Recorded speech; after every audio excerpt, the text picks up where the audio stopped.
Yo, what up? It's your boy Red here, and I'm gonna review the movie Only Yesterday. It came out in '91. We didn't get it in America till like last year.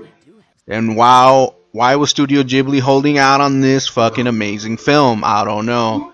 It was directed by Isao Takahata and written by him as well. Now, he's one of the original founders along with Hayao Miyazaki. Yet most of his films have more of an adult theme, while Hayazaki's written films have more of a child theme. I like his films. He's a great writer. This one knocks it out of the park. His best one yet from the order I've been seeing them. I was supposed to review another film by Miko. I can't say his name, Mikata Shinkai, but I couldn't get my internet wasn't working, so I had to do this one. Luckily, but I'm glad I did. I'd never seen this one. It was my first time seeing it. Jesus Christ, I should have seen this a long time ago when I was smaller. I'm glad though I saw it, man. It was a great film. It's about this our main character reliving her fifth grade past. Not reliving it, but remembering her fifth grade past while dealing with issues about herself. Adult issues we all deal with. Our employment, our location where we live, life, basically life stuff. She's remembering stuff from when she's in fifth grade, mostly school stuff, her family stuff, around that time. And she's taking a trip that she, I guess, started taking. One of her sisters marries this guy from the villa, from the countryside, and she goes and stays with his family, his older brother or something like that. I don't know which sister married him, but I'm guessing it's the older one. I don't know. And that's what she does every summer now. And she's going there again this summer, and she's remembering stuff. Like, she even says she's bringing her fifth grade self with her, which is pretty impressive because, I mean, sometimes we all do that. We remember stuff from our past, but she remembers specifically fifth grade. It might have been a time in her life that things happened, and then they do. She explains it. Things involving her family, things involving school. This is aimed towards adults, and women, not the target audience, but I liked it, and it also has stuff to do with menstrual cycle periods and how boys are immature and stuff like that, which is pretty much true. And then we keep going on like that. We see her go into the countryside, help out her family, I guess.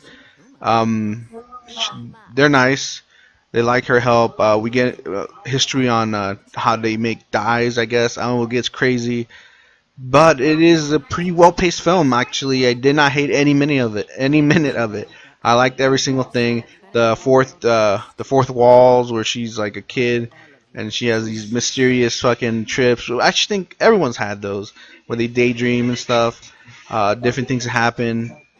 Hey, man, it literally is Isao Takahata's best fucking work I've ever seen. From the Ghibli films I've been reviewing, which I've taken a break from, and I came back now because my internet wasn't working. But yeah, so let's get started. Our main character, Taeko Akajima, like I said, she works for this company in Tokyo, lived there her whole life, didn't have family in the countryside.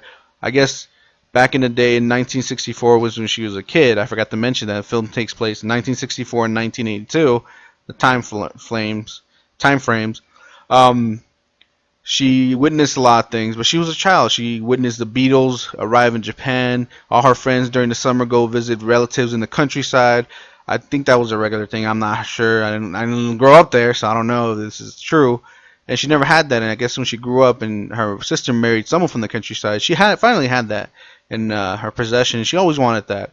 Also, different things that impact her in her life.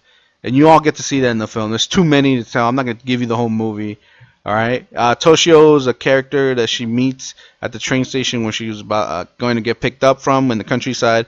He's like the second cousin of her brother-in-law's older brother or something like that. And they hit it off. He's a cool guy, just like her, except he grew up in the countryside and he moved to Tokyo to work and then came back. He found out what he wanted to be, which is a farmer, and she admires that actually, to the point where they probably have a relationship going. I don't know. Another many characters in this movie. I'm only gonna go over them fast. Taeko's family. You have her father, of course, her mother, her grandmother, her two older sisters. One was art student, the other one high schooler at the time when she was telling her fifth grade tales, and her herself, right? So they witnessed a lot of things: the rise of the Beatles in Japan, fashion. Her sister was in the foremost fashion, created the first mini skirt, and the drawbacks of having a mini skirt, stuff like that. It was pretty impressive. I enjoyed watching stuff like that. I enjoy watching documentaries. This kind of was like a documentary of the time, but it hurt through her eyes, and that's pretty fucking awesome. Also, I have Takeo's classmates from fifth grade. All have names. I just don't remember them all, so I'm lumping them all together. And they've helped her become who she is. They hold little classroom meetings, little democracy meetings. Lunch, I guess you have to eat like 2 out of the 3 items they give you. Milk, I guess they didn't like milk that much. Luckily, Taeko likes milk. It gets interesting. And then the whole menstrual cycle when they teach you in class, I guess they taught it really early. Well, girls develop faster, so it's all natural, and boys didn't know that. But yeah, those are most of all the characters. I didn't go over each one individually because the main character is Taeko and Toshi or whatever his name was. I forgot it. But yeah, the film is amazing. The animation is pretty unique, different from many Studio Ghibli's films. I will explain why. It's because they did they did the voice acting first before the animation in some scenes. So you see traditional Japanese animation style when they're younger in her flashbacks, but then when they're grown up, you see the lines in their mouth, giving the muscle and all that, which we normally don't see, which is incredible actually. I was like, man, they did a really good job on the voice acting and drawing because they did the voice acting first, then they did animation.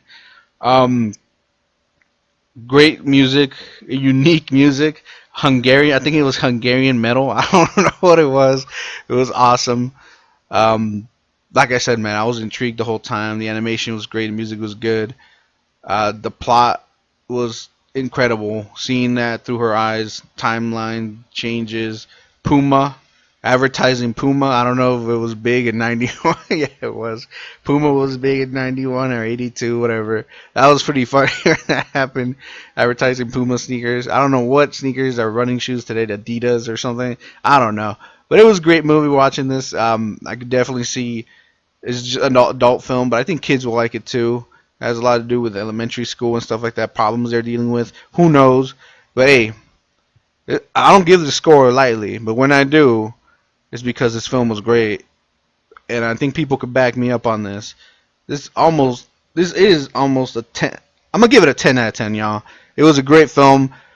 I'm surprised how great of a writer Isao Takahata. He hit this shit on the head, dude. He was awesome.